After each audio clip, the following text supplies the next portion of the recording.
Okay, it's been 6 days since the eclipse, and I have recreated my rig here in my backyard for this video so I could show you what I did.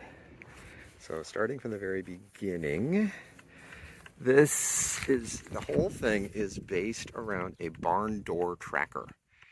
And a barn door tracker is right here, this right here. So I used just cheapo plywood that I had hanging around in the house or in the garage, and I used a hinge that I had sitting, just found it in my workshop. It's just a cheap hardware hinge. I would strongly encourage you not to use a cheap hardware hinge. I would encourage you to get a better quality hinge that is a little tighter. But the whole way a barn door tracker works is it simply opens up at a very slow rate and counteracts the rotation of the earth. It's very, very simple. And it worked great. The barn door tracker is aligned by pointing the hinge here straight up towards Polaris. So if you sight up there, you see Polaris, it's right there. Can't you see it? No, of course you can't see it. It's the middle of the day. So what I did was I put a cell phone platform. I made the cell phone platform here. Cell phone goes here, and I use two apps. I use a compass app and a level app. Get it level. Make sure, use the compass app, point it towards north. Then use the level app again. Angle it up to the latitude that you are on the Earth, and you should, in theory, have the whole thing aligned. So is it perfect? No. Is it good enough? Yes, it is definitely good enough. It worked pretty well for my eclipse. So the telescope itself is mounted on this ball swivel so that you can find the sun. You can swivel it around during initial orientation and find the sun, and then once you've got it, you don't need to adjust it anymore. So that's just you just have to adjust this for initial setup. So, and then the whole thing comes off of the barn door on this post, and I have it on this fairly tall post so that the telescope, no matter where it needs to angle, it is up off of the tracker, and it's not going to interfere with the tracker itself. And you'll also notice that it is at an odd angle. I have it beveled and mitered so that it, number one, will be approximately straight up when you have the entire platform angled at the latitude that you are at, and then it will be approximately straight up in the middle of the eclipse, and so it's angled this way, and then but as the eclipse goes on, it'll get more and more like this, and then it will end up like that. And so it's trying to keep it straight up as much as possible so that you don't stress this cheap little ball joint that I bought. It's very cheap and it doesn't handle very much weight, but it works out fine. Tightened it way down, and it works out just fine. So the barn door is automated by a stepper motor right here. Stepper motor, you can hear it clicking, click, click, click, click, click. This is the stepper motor down here. It's a 12-volt stepper motor, per 200 steps per revolution. It is connected to the barn door through this universal joint, through this 1/4-20 screw rod that drives the top half of the barn door up and down. So the geometry of this whole barn door thing that I have, the whole thing, it requires about 3 steps per second in order to keep the sun centered in the viewfinder. So it works well. So as I said earlier, the alignment and the control of it is not perfect, and so I needed some way to do fine-tune adjustments during during the eclipse, and so I have 3 buttons here: a down, start, stop, and an up. And this, if I hit start, stop, the ticking goes away. It is no longer working, no longer running. And I have up, that goes up and down, it goes down, pretty self-explanatory. It's just used for fine adjustments. And then I also have an auxiliary axis, because we live in a 3-dimensional world here. So I have an auxiliary axis here controlled by this knob back here, so that this part of the telescope up here will swivel around, and so long as the telescope isn't like straight up, that will be a slightly different axis than the up and down. And so it affords you 2 axes of adjustment in order to keep the sun centered in the viewfinder. During the eclipse, I would estimate that I had to make adjustments roughly every 10 minutes. And the sun would drift maybe a quarter of the diameter of the sun out of the center of the viewfinder. And so really not bad, really not bad. I was able to take a break, go talk to all the fun people that were there at the eclipse. There was lots of fun people. There were also a lot of people that came up, and needless to say, my rig here stood out. So people came up and asked me about it, and as you can tell, I delighted from explaining to them what it was all about. So that was fun. Okay, so I told you about the hinge, that the hinge here, that this junky old hinge that I used is. I recommend you don't use you get a better hinge, and here's why. The screw, as it comes up from here, you may or may not be able to tell, but it is at an odd angle here. But I can tell, I can go like this, and that is extremely loose, and that is because of the looseness of the hinge, which caused me problems, because as the stepper motor was trying to raise the barn door, the top half of the barn door, it would bind here. And so what I had to do, so I had to gimbal it so that the attachment here would both roll and pitch. That way, as the barn door opens, it will adjust like this, and then as I do this, it can adjust like this. And so no matter how it works out, it will be able to stay on track, and it works just fine. The reality is, once the mechanism is going, the loose hinge doesn't affect it too much. It's already all the way over, sagging as much as it can in terms of the hinge, and then it's just it's not gonna change. So it's just having to build this fancy gimbal here was a pain in the butt, but it all worked out. It all worked out just fine. So the telescope here. This telescope is a cheap telescope that I got after 15 years of service from my office. And I will admit, 15 years at my office was actually a long time ago. And so this has been sitting in a closet for many, many years. It is, the specs on it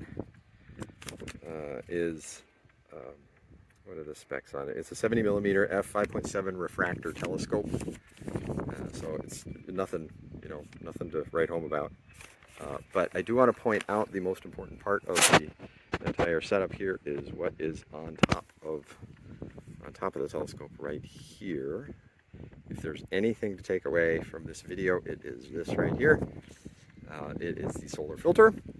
It blocks out all the sun rays and makes it safe to view the sun.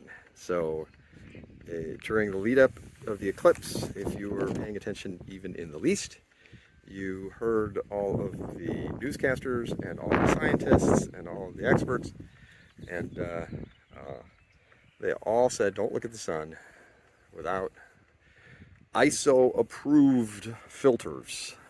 And so Your mother's been telling you that for years, and your mom was right. Moms usually are. Listen to your mom.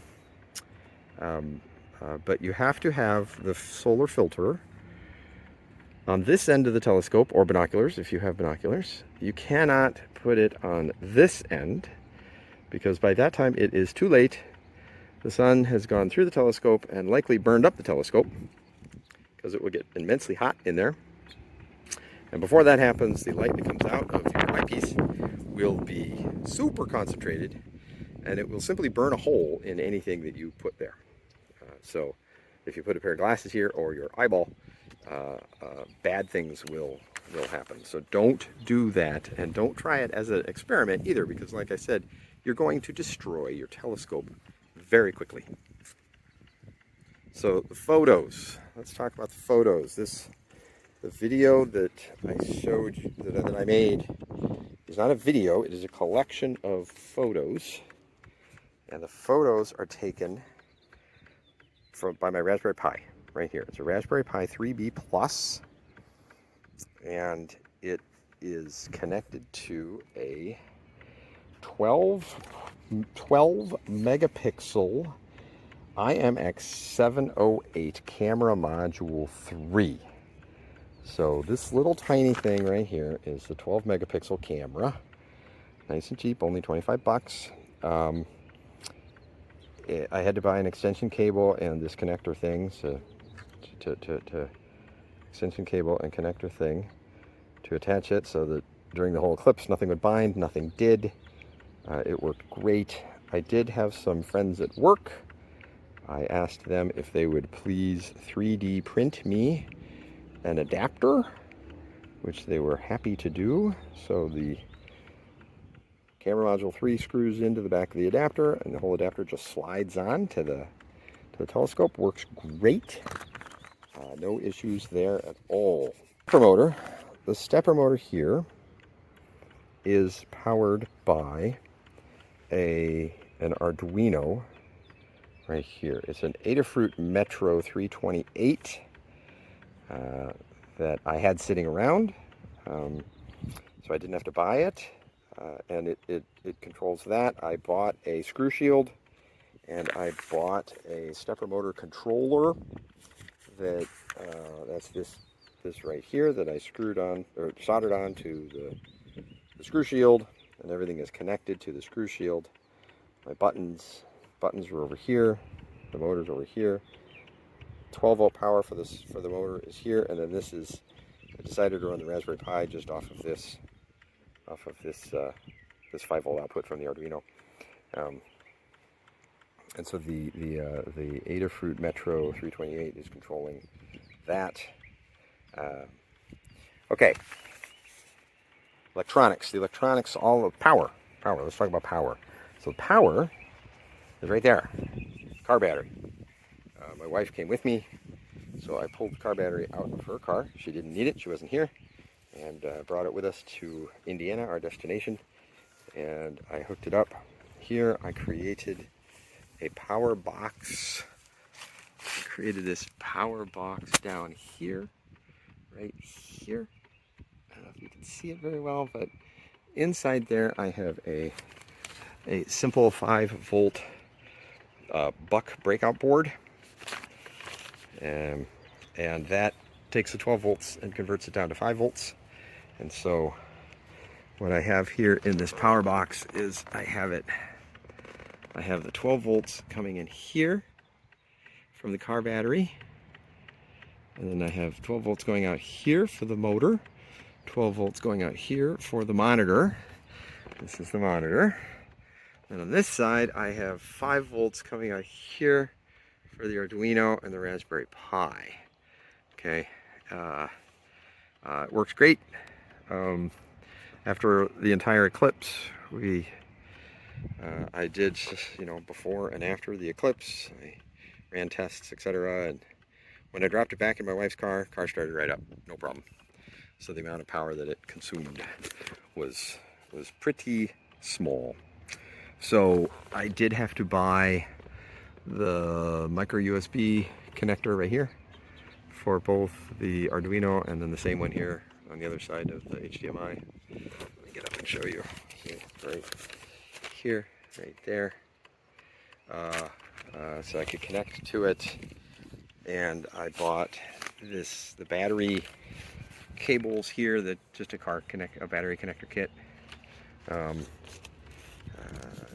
But the 12 volts that goes to the monitor here is a monitor that I had, so it's not, I didn't have to buy it.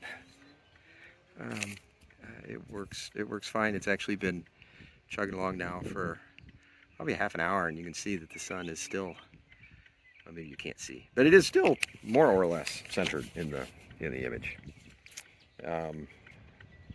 Yeah. So that's pretty much the whole setup. But as a bonus, I have down here, this is a Adafruit SHT30 temperature sensor right there. I have it sitting down here underneath the whole gizmo so that it stays in the shade. And connected up to the Raspberry Pi, and it pulls the temperature every second, and so the Raspberry Pi is taking pictures and pulling the temperature. I do have the temperature running here. You probably again can't see it, but I do have the temperature here. What would make it easier for me to show you the monitor is if I used my umbrella and put the umbrella over here like that. There you go. See, now you can see it a little better. I did make this umbrella stand. You put the umbrella in the holes here like that, and then there's another one over here that well, I can't do it. I don't have enough hands, but you put another end, and then you put the umbrella here, and it works. It worked great during the eclipse. It wasn't very windy. Unfortunately, today there's a tiny bit of a breeze here, blowing in the wrong direction, and it tipped my whole thing over earlier. So, not the best design in the world, but good enough for